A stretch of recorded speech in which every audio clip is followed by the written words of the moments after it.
있고 6계명, 오늘은 제 7계명인데요. 간음하지 말라는 그러한 계명으로 우리에게 함께 하나님 말씀으로 오늘 들려주고 있습니다.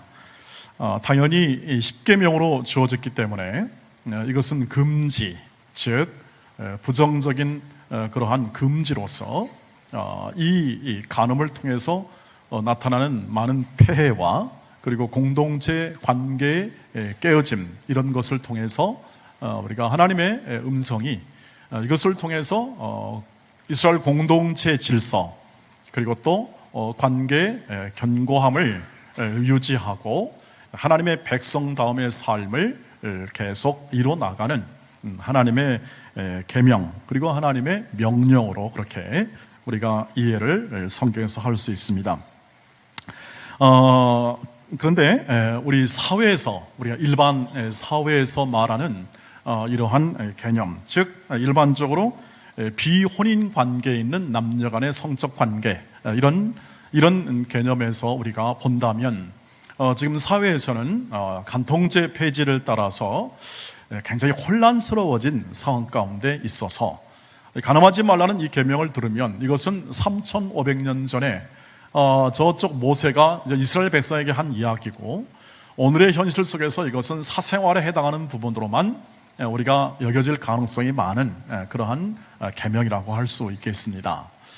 하지만 신앙생활은 모든 영역에서 주 예수 그리스도의 인도와 하나님의 다스림을 받는 것을 말하는 면에서 본다면 우리의 모든 삶에서 사생활은 존재하지 않습니다.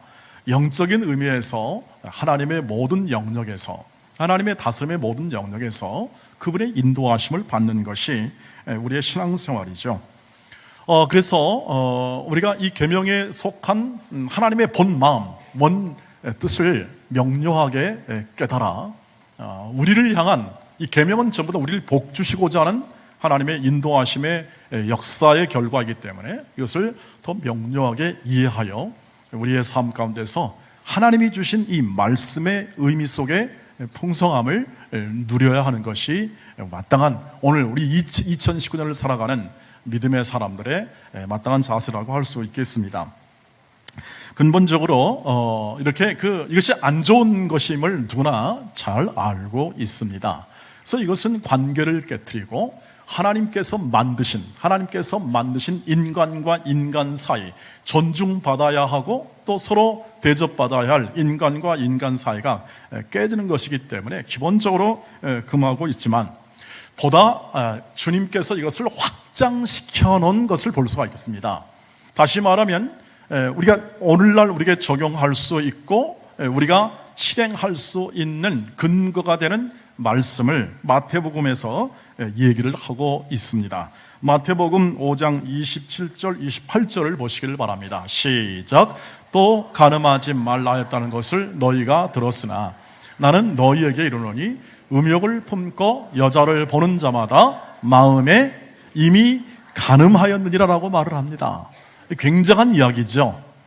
그러니까 단순히 이렇게 이 말씀을 보면 그냥 내가 간음했냐 안 했냐 이 정도가 아니라 벌써 마음으로부터 이 문제가 이미 실행되었음을 얘기하고 있습니다. 이미 마음으로부터 음욕을 품게 되면 그 자체가 이미 간음과 같다는 사실을 주님이 말씀하고 있죠. 이 말씀을 읽으시면 견딜 사람이 누가 있냐 하는 생각을 우선 가지게 될 것이라고 생각합니다. 왜냐하면 우리 이 마음의 성적 욕구라는 것은 이게 마음에서 자연스럽게 그냥 나오게 되는 것이기 때문에 그렇습니다. 예를 들면 어느 유튜브 방송에서 이런 실험을 했습니다. 아주 이쁜 여기 부인이 있습니다. 예쁜 부인을 왔는데 이 남편과 부인이 함께 가다가 의도적으로 이 이쁜 부인을 가진 남편이 에게 실험을 해봤답니다. 또 다른 비교적 이쁜 여인을 지나가게 했다고 합니다. 자, 이 남편의 눈이 돌아갔을까요? 안 돌아갔을까요? 어떻게 그걸 그렇게 잘 하십니까? 이미 다 보신 모양 같습니다. 눈이 돌아가더랍니다. 왜 돌아갔냐고 물으신다면 저는 할 말이 없습니다. 너무 자연스럽더라는 거죠. 그것이 이제 우리 안에서 나오는 자연스러운 현상일 수밖에 없고, 또 사람들이 갖는 본성적 표현이라 하는 사실을 얘기를 해주고 있습니다. 그것을 나무랄 수가 있나요? 정죄할 수 있나요? 그럴 수 없겠죠. 그러면 오늘 이 말씀으로 보면은 우리는 다 견딜 수가 없는, 예수님 입장에서 보면 예수님한테 전부 다 책망받아야 하고, 또 이 말씀만 보시면 우리는 할 말이 없는 그러한 존재로 추락하고 있는 것을 이 말씀에 대해서 확인할 수가 있습니다. 그런데 이 말씀의 근본 그 취지는 뭐였냐면, 바리새인과 서기관이 이렇게 생각했습니다. 나는 실제로 다른 여인과 간음하지 않았으니까 나는 그 말씀을 지켰다. 이 간음하지 말라는 말씀을 지켰다. 그러므로 나는 이 하나님의 말씀에 대한 의무를 다했고, 나는 의롭고, 나는 잘 사는 의인이다. 하나님 앞에 경건한 의인이다 하는 그 마음을 가진 바리새인과 서기관들에게 이렇게 말씀하시는 겁니다. 주로, 즉 너희가 그 계명 자체 문자적으로만 지켰다고 해서 너희가 그것을 지키는 것이 아니라, 너희가 이미 마음으로 지나가는 여인에 대한 음욕을 품었다면 그 자체가 이미 가늠하지 말라 한 말씀을 깨트린 것이다. 그러므로 너희가 그 계명 문자적으로 지킨 것에 대하여 자랑하거나 그것을 명분 삼고 그 지킨 것을 내가 행하여 하나님 앞에 너희가 자랑할 것이 없다. 그것을 가지고 의롭다고 말할 명분이 없다는 것을 말을 합니다. 그러면서 이렇게 말합니다. 너희가 이렇게 지나가는 여인을 봐도 이미 음욕을 품다면 가늠한 건데, 너희가 어느 정도 마음을 먹어야 되냐면, 그것이 문제가 된다면 누나를 파버려라. 그 눈을 파버려라. 그러면 손을 잘라버려라. 발을 베어버려라. 놀라는 기색도 없이 말씀을 듣습니다. 놀라셔야 되는데 이렇게 말씀합니다. 그것은 뭘 얘기하고 있냐면, 지금 예수께서 좀 다소 과장하는 거죠. 여러분, 이 자리에서 그 자르고 빼버릴 사람이 누가 있겠습니까? 아마 우리 모두가 전부 다 장애인으로 앉아가지고 전부 다 눈도 없고 팔도 없고 이렇게 앉아있어서 예배드릴 가능성이 많습니다. 그런 이 뜻은 뭐냐면, 주께서 그만큼 이 문제는 뿌리 깊다는 뜻입니다. 이것은 근본적인 문제라는 겁니다. 근데 그 문제는 미안합니다만 너희가 해결할 수 있는 게 아니라는 것을 말합니다. 왜냐하면 너희는 그것을 너희의 힘과 노력으로 그것을 해결하고자 할 때 오히려 너희는 계속해서 오히려 자신을 속이고 자신을 수치스럽게 하는 방법으로 나갈 그러한 본성을 가진 존재라는 사실을 얘기해 주고 있기 때문에 그렇습니다. 무슨 말이냐면, 이 감정적 욕구라든지 감정적 성적 욕구를 이렇게 채우려고 하는 그 마음의 갈증이 누구에게나 다 있습니다. 남자도 있겠고 또 여성에게도 있겠고 누구에게나 그 갈증이 있는데, 그것을 채우면 내 마음이 만족하리라 하는 속삭임이 있습니다. 이것을 듣는 것을 뭐냐면 곧 자기를 속이는 것과 같다는 얘기죠. 여러분, 그 간음의 형태로 이루어진 욕구 채움이 내 마음의 만족을 가져다 줄 사람들과 우리 마음의 본성은 우리에게 속삭이지만, 실제로는 수치스러움과 부끄러움과 그리고 그 마음에 이 채우지 못한 허무함이 오히려 더 크다고 합니다. 이 젊은 사람 가운데 군대에 갔다 오거나, 아마 제가 제 젊은 시절 때 그 생각을 해본다 하면, 군대 갔다 오서 뭐하면 어디를 간다 하는 게 자랑처럼 됐었습니다. 왜냐하면 그것을 채우는 욕구가 있으니까 그걸 채워야 되겠다는 겁니다. 그러나 여러분, 그런 장소가 네거리 사거리에 번듯한 곳에 있는 곳이 하나도 없습니다. 저 음침한 곳에 뒤에 골목에 가 있고, 그 다음에 그것을 행한 사람들의 공통적 마음의 고백은 뭐냐 하면 허무하더라는 겁니다. 오히려 수치스럽다는 겁니다. 오히려 불안하더라는 겁니다. 왜 그럴까요? 그것이 바로 인간 채울 수 없는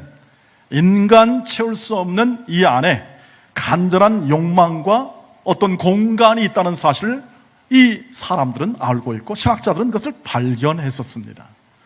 그것으로 채우겠다고 말하는 세상적 가르침은 다 자기를 속이는 것이고, 그것은 하나님이 만드신 인물, 인간에 대한 존중이 깨어져서 그것은 결국 서로 간의 관계를 파괴하는 경향으로 나타나더라는 사실을 알게 되는 거죠.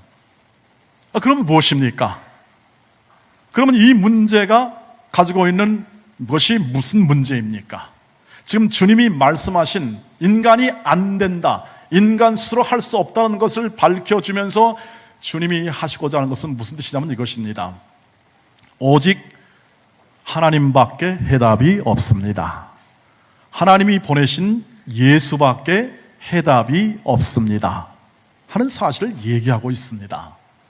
왜냐하면 그 당시 바리새인과 서기관들은 예수님을 그 모든 하나님의 뜻을 따라 모든 구원의 삶, 영생 얻는 삶을 가져다 주는 분으로 바리새인과 서기관은 믿지 않았습니다. 한 사람으로 생각을 했고 예수를 하나님의 아들로, 구세주로, 구원자, 메시아로 믿지 않았습니다. 그러니 그들은 해결 방법이 없는 겁니다. 잘라봐라, 그것이 해결되나? 빼어버리나? 그렇지 않다는 것입니다. 주 예수 그리스도만이 해답이라고 하는 것입니다. 왜냐하면 우리 모두는 다 죄의 영향력 아래 사는 인생입니다. 죄의 영향력 아래 사는 인생의 핵심은 뭐냐 하면 해결할 수 없다는 겁니다.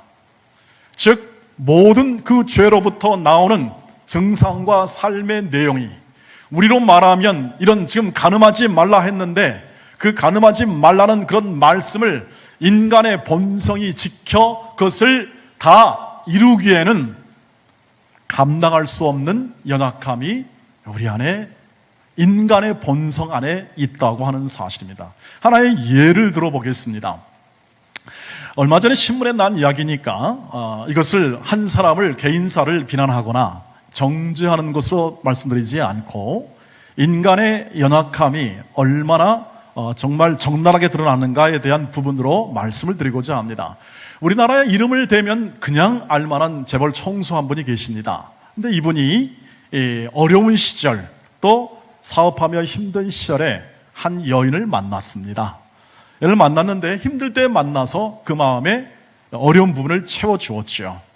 근데 문제는 뭐냐면 이분은 가정을 가지고 있었습니다. 자녀들도 있었습니다. 그런데 그만 그 여인과 함께 있다가 딸을 낳아버리고 말았습니다.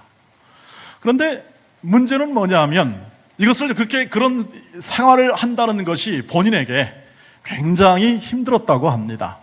솔직하지 못하고 또 정직하지 못한 것 때문에 결국 본인도 힘들고 또 모든 자신이 거느린 기업도 힘들어서 그것을 고백해버리고 말았습니다. 내가 이런 사생활에 있으니 이것을 잘못하고 깨끗이 정리해서 새롭게 살기를 원합니다. 그런데 그 책임을 진다는 것이 정말 책임으로 나왔느냐에 대해서는 그 뒤의 일들이 어려움을 많이 주고 혼란을 많이 줍니다. 왜냐하면 그분은 이혼 소송을 거쳐서 새로운 여자와 함께 삶을 살 것에 대한 생각을 가진 모양입니다. 왜? 책임을 지기 위하여. 문제는 뭐냐면 결국 그것은 가정을 깨야 되는 것이고 또 새로운 것에 대한 자기의 책임을 다해야 되는 건데, 그로 인하여 막대한 가정의 고통과 그리고 자녀들, 배우자, 그리고 함께 하고 있던 믿었던 사람들, 이런 사람들이 다 함께 큰 상처와 혼란을 가져올 수밖에 없는 거죠. 가정의 가치, 신의의 가치, 부부의 가치, 그 다음에 불륜이 뭔지, 그리고 또 간음이 뭔지, 이런 것에 대한 모든 이 가치의 혼란스러움이 가중되고 있습니다. 책임을 진다고 솔직히 말했습니다. 그런데 그 솔직함이 뭡니까? 결국 사람에게 상처를 주고 아픔을 주며 고통을 주는 순간으로 다가오는 거죠. 제가 말씀드리는 것은 뭐냐면 지금 말씀드린 정죄하거나 비난이 아니라 인간이 죄의 영향력 아래 사는 사람의 삶이 정직하고자 하고 솔직하고자 해도 그것을 말하고 표현하고 해도 그 결과가 어떻게 나오냐는 겁니다. 해결이 안 되는 겁니다. 해결이 안 되고 포기하는 쪽에 훨씬 더 가까운 일로 나가게 되는 것이죠. 정직하고자 했던 삶, 솔직하고자 했던 삶, 그런데 그것이 오히려 다른 사람에게 아픔과 상처를 주는 것이 우리가 선택할 수 있고 해결할 수 있는 삶의 내용이라는 것을 아주 적나라하게 보여주는 그러한 상황임을 우리가 확인할 수가 있습니다. 여러분, 우리가 누굴 해하고 싶어가지고 운전하는 거 아닙니다. 그런데 수많은 사람이 어떻게 다치냐면 어느 날 갑자기 뒤에 와서 차가 꽝 해가지고 어떻게 합니까? 충격을 받아서 몸이 상한 경우가 부지기수지요. 아무리 정직하고 인간과 아무리 해도 인간이 가지고 있는 한계, 이 책임성의 한계가 뚜렷합니다. 왜 그렇습니까? 그것이 바로 죄의 영향력입니다. 죄로 인하여 우리는 온전할 수가 없습니다. 우리 그 죄성으로 인하여 우리의 본성은 우리 것을 모두 해결할 수가 없습니다. 그것으로 나타나는 게 뭐냐면 책임 전가입니다. 내가 책임을 못 지니까 다른 사람이 좀 책임을 져 주십시오라는 것이 바로 이 죄의 본성의 가장 뚜렷한 증상입니다. 아담과 하와가 처음에 가정을 만들었는데 아담과 하와가 동시에 타락을 했습니다. 하나님이 묻습니다. 야, 왜 따먹었냐? 그러니까 아담이 뭐라고 합니까? 하나님이 만들어주신 저 여자 때문에 따먹었습니다 라고 말을 합니다. 기가 막힌 일입니다. 그러니까 하와가 딱 발끈합니다. 너는 또 왜 그러냐 그랬더니 하나님이 만드신 저 뱀 때문에 그랬다고 그럽니다. 다 책임을 져야 되는데 그 책임을 진다는 것이 다른 사람에게 전가하여 그 책임을 지는 쪽으로 나오는 것이 인간이 가지는 한계라고 하는 것을 얘기합니다. 죄의 본성과 죄의 영향력 아래 사는 사람의 삶의 모습이고 이것이 세상이 해줄 수 있는 최선의 것입니다. 그것 때문에 나타나는 수많은 아픔과 고통은 누구 하나 책임질 수가 없는 거죠.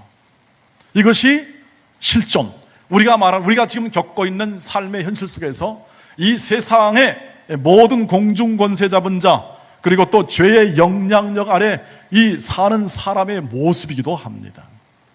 책임지고자 했으나 그 책임을 감당할 수 없기 때문에 아파하기도 하고 고통하기도 하는 거죠. 그리고 분노하며 그것을 전가합니다. 분노하면서 왜 그랬냐고 비명을 질러대고 얘기도 합니다. 비판하면서 좀 잘하라고 얘기도 합니다. 그러니까 전부 다 책임 전가입니다. 자신이 책임질 수 없는 부분에 대한 모든 것들이 이렇게 어우러져서 지금 세상은 이렇게 형성되고 있음을 알고 우리는 그 안에 살고 있습니다. 그리고 오늘 이 말씀을 듣습니다. 무슨 말입니까? 주 예수 그리스도 외에는 해답이 없습니다. 이것을 말씀드리고자 합니다. 주 예수 그리스도 외에는 이 마음의 욕구와 마음에서 흘러나오는 본성적 욕구가 그것을 제어하고 그것을 절제하여 하나님의 거룩한 자녀의 인생을 살아가고 이 땅 속에서 수치스러운 게 아니라 반복되는 삶이 아니라 책임져갈 삶이 아니라 하나님을 섬기며 살아가는 삶의 그 풍성한 삶, 우리가 정말 꿈꾸고 우리가 바라는 삶의 그 핵심은 오직 예수밖에 없다는 사실을 얘기해 줍니다. 어떻게 해요? 주 예수 그리스도를 풍성히 마음에 모시며 그분이 성령을 통하여 우리를 다스리시고 우리의 인생과 우리의 마음, 감정, 의지, 생각을 다스려 주의 거룩함과 주의 큰 영광의 삶을 이루어 주시기를 원하나이다 하는 마음을 여는 순종과 삶으로만 가능하다는 거죠. 그때 성령께서 우리 마음 가운데 거하셔서 그 일을 성령께서 이루십니다. 그래서 성령과 더불어 행하라고 말합니다. 성령께서 이루신 하나님의 역사가 우리 마음의 사랑과 희락과 화평과 오래 참음과 자비와 양성과 충성과 온유와 절제를 만들어내는 인생을 산다는 겁니다. 그것이 그 마음이 없으면 그 예수와 함께하는 예수의 인도하심의 다스림에 대한 것이 우리는 전부 다 대안이 없는 책임질 수 없는 그러한 가정과 삶으로 살아갈 수밖에 없는 게 우리의 실존, 현재 존재의 모습이기도 합니다. 여러분, 왜 가정의 부부가 어려움을 겪습니까? 왜 살아가면 살아갈수록 왼수라고 서로 얘기합니까? 여러분, 그리스도인들은 절대 왼수라고 그러지 마시기를 바랍니다. 우리 교회 성도들은 절대 왼수라고 그러지 마십시오. 왜 왼수입니까? 그것은 왜냐하면 서로가 기대가 있었는데 기대는 안 차고 서로 마음의 실망감이 그 안에 있기 때문에 나타나는 현상, 말이죠. 그 말의 씨가 되어 결국 그런 인생을 계속 그렇게만 살아갈 수밖에 없도록 하는 것이 바로 마귀의 전략입니다. 그 인생과 삶이, 그 모든 삶이 왼수가 아니라 사실은 서로 사랑하고 연합하여 죄에 대하여 대항하고 죄성에 대하여 부부가 서로 힘을 합쳐 원수가 아니라 연합군이 되어서 그것을 해결해 나가는 그 가장 든든한 지원이요 원굴이 되는 건데 그 어디서 나옵니까? 주 예수 그리스도를 경외함으로 나옵니다. 주 예수 그리스도를 경외함으로 피차 복종하라. 그 말씀에서 나오는 거죠. 그래서 오늘 들으자는 말씀은 그것입니다. 주 예수 외에는 해결책이 없음을 인정하시기를 바랍니다. 그리스도를 마음에 풍성히 모시기를 바랍니다. 그분의 다스림에 복종하시기를 바랍니다. 서로 등지게 만들고 싸움을 만들고 왼수를 만들고 하는 이 세상의 죄의 영향력 아래 사는 생애가 아니라는 것을 꼭 고백하시기를 바랍니다. 에베소서 5장 3절의 말씀입니다. 한번 읽어보겠습니다. 시작. 음행과 온갖 더러운 것과 탐욕은 너희 중에서 그 이름조차도 부르지 말라. 이는 성도에게 마땅한 바니라. 아멘. 여러분, 이 말씀을 도덕적 개념으로만 받지 마시기를 바랍니다. 성도로서 받으시기를 바랍니다. 우린 믿음으로 받는다는 이야기입니다. 우리가 하는 삶, 우리가 겪는 삶, 우리가 지금 살아가는 이 삶의 여정 속에서 우리는 이런 것들이 어울리지 않다고 하는 사실입니다. 이것은 우리에게 어울리지 않기 때문에 별로 바람직하지 않다는 가치가 내 머릿속에 들어올 때 우리는 제대로 하나님의 다스림을 받고 예수 그리스도의 다스림을 받는다는 사실을 확인할 수 있는 말씀입니다. 그것이 아니고 여전히 내 인생과 내 머릿속의 가치 속에서 이 세상이 가르쳐준 그저 이 인륜과 모든 도덕체계 속에서만 가르쳐준 것으로 그것을 내가 지키고 그것을 내 욕구를 누르고 그것을 행하겠다는 그런 마음만 가지고는 다 실패하고 맙니다. 주 예수 그리스도의 성령을 통하여 하나님께서 내 거룩한 인생을 만들어 가시니 주님이 친히 나를 다스려 그 일을 이루어 주시옵소서 하는 것이 믿음의 태도고, 성도로서 나는 그것을 원하지 않습니다. 내 인생은 그럴 인생이 아닙니다. 하나님이 부르시고 하나님이 만져주시고 하나님이 세우신 나의 인생은 그럴 수가 없다는 사실을 고백하며 그것을 내면화시키고 가치화시키는 것을 말합니다. 그런 삶은 골로새서 5장 8절로 기록이 되어 있습니다. 그 삶을 한번 보시죠. 시작. 그러므로 땅에 있는 지체를 죽이라. 곧 음란과 부정과 사욕과 악한 정욕과 탐심이니 탐심은 우상 숭배니라. 이것들로 말미암아 하나님의 진노가 임하느니라. 7절. 너희도 전에 그 가운데 살 때는 그 가운데서 행하였으나 이제는 너희가 이 모든 것을 벗어버리라. 곧 분함과 노여움과 악의와 비방과 너의 입에 부끄러운 말이라고 말을 합니다. 여러분, 저런 것들은 우리한테 어울리는 게 아닙니다. 싫어하셔야 합니다. 그것이 우리 마음의 정상입니다. 예수를 모신 자의 정상이라고 하는 거죠. 아닌 것은 비정상입니다. 우리는 이 땅에 살아가기 때문에 이 땅의 있는 원리나 생각이 정상으로 알고 있는데 그렇지 않습니다. 타락한 증상입니다. 우리는 어쩔 수 없이 지금 이 두 발이 이 실존의 삶을 살고 있기 때문에 그것에 영향을 받고 그것에 의해서 삶을 살지만, 그러나 우리의 가치나 내면이 예수 그리스도를 통하여 말씀하시고 깨우치시고 이를 악물고라도 내 아내를 사랑하고 남편을 사랑하며 가정을 사랑하며 이웃을 사랑하라고 하는 말씀을 악물고라도 지켜 행할 그 마음의 태도를 가진 자로 부르심을 받아 사는 인생입니다. 그것이 오늘 이 부르심의 현장이고 우리가 말씀을 듣는 이유입니다. 우리의 가슴속에 채워넣어야 할 하나님의 음성의 내용이 됩니다. 그래서 그 말씀대로 행할 때 모든 것이 자리 잡습니다. 주 예수 그리스도를 의지하고 그분과 동행하며 그분의 다스림 속에 있을 때 모든 게 자리 잡습니다. 그 예를 보십시오. 에베소서 5장 20절 23절 가정에 관한 말씀인데요. 시작. 범사에 우리 주 예수 그리스도의 이름으로 항상 아버지 하나님께 감사하시기를 바랍니다. 다스림을 받는 방법입니다. 그리스도를 경외함으로 피차 뭐합니까? 복종하시기를 바랍니다. 말씀대로 복종하시기를 바랍니다. 어떻게 해요? 한번 예를 들어보겠습니다. 아내들이요 자기 남편에게 복종하기를 주께 하듯 하라. 이는 남편이 아내의 머리됨이 그리스도께서 교회의 머리됨과 같음이니 그가 바로 몸의 구주시니라. 이 말씀이 준행이 안 되면 관계가 어그러진 겁니다.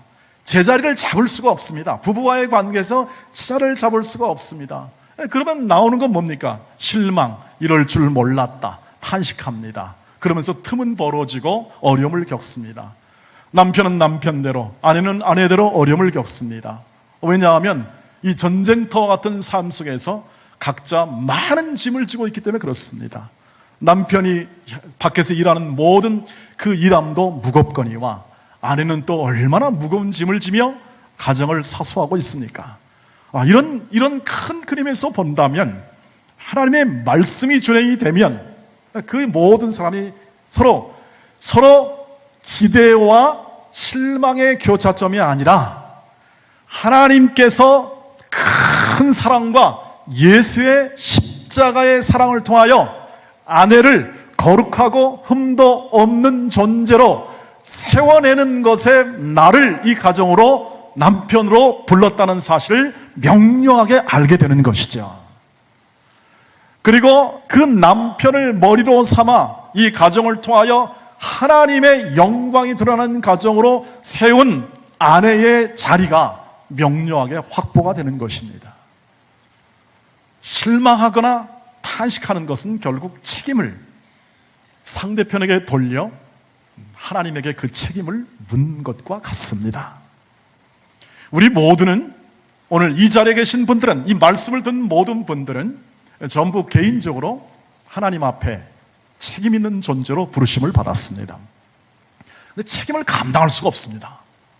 저와 여러분이 갖는 이 성적 혹은 또는 이 간음의 문제와 관련된 이 문제를 감당할 길이 없습니다.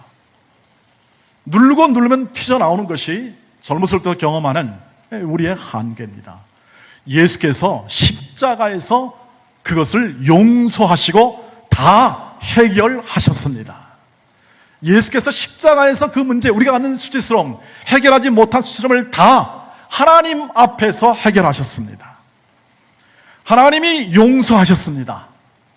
우리가 가지는 수치스러움, 이 부끄러운 감정, 죄로 인한 모든 우리의 허물과 이 실수를 예수께서 친히 다 감당, 책임지셨다는 겁니다.